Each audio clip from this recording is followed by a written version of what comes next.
तर हर हर महादेव मित्रांनो, तो वर्षभर रावण आणि महिनाभर श्रावण हा जो आपला गैरसमज आहे तोच आम्हाला दूर करायचा. तर मित्रांनो, वर्षाचे 12 महिने श्रावणच आहेत आणि आध्यात्मिक महिनाच आहे असं समजून आपल्याला सगळ्यांशी व्यवहार केला पाहिजे.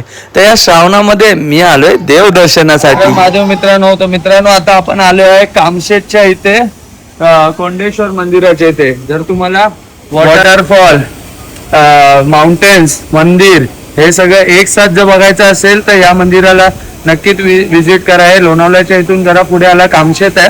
कामशेतच्या इथून 16 किलोमीटरवर हे मंदिर आहे. आणि हे मंदिर हे अतिशय प्राचीन तर म्हणता येणार नाही, पण इथे काही ना काहीतरी देवाचा असा भास आहे. आजूबाजूला पूर्ण डोंगर आहेत, वॉटरफॉल्स आहेत आणि त्याच्यामध्येच हे मंदिर. मित्रांनो, नक्कीच विजिट करा या मंदिराला. अजून या पुढे पुढे काय आहे ते बघण्यासारखं जे असेल ते आम्ही तुम्हाला दाखवतो. हे पुरातन अवशेष अजूनही इथे अवेलेबल आहेत. म्हणजे हे मंदिर तर मला वाटतं पांडवकालीनच मंदिर असेल, कारण की महाराष्ट्रामध्ये जेवढे महादेव मंदिर आहे ते 90% मंदिर हे पांडवकालीन आहे आणि नक्कीच हे मंदिर पण पांडवकालीन. तर मित्रांनो, मंदिर आणि मंदिराचा परिसर हा खरोखर अविस्मरणीय आहे. तर इथे जाऊन मी फक्त माझ्यासाठी नाही तर तुम्हा सर्व सबस्क्रायबरसाठी आशीर्वाद घेऊन आलो आहे.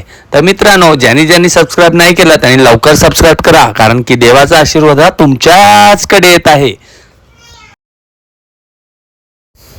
मग दर्शन झाल्यावर पोरं ऐकणार काय? पोरं नाही ऐकणार. तर पोरं ऐकली नाहीत तर पोरांनी मग उपवास सोडला. आणि इकडे खेकडे वगैरे तर नॉर्मलच आहेत. सिंगल मुलं इकडे आल्यावर हे सगळी कामं करतात.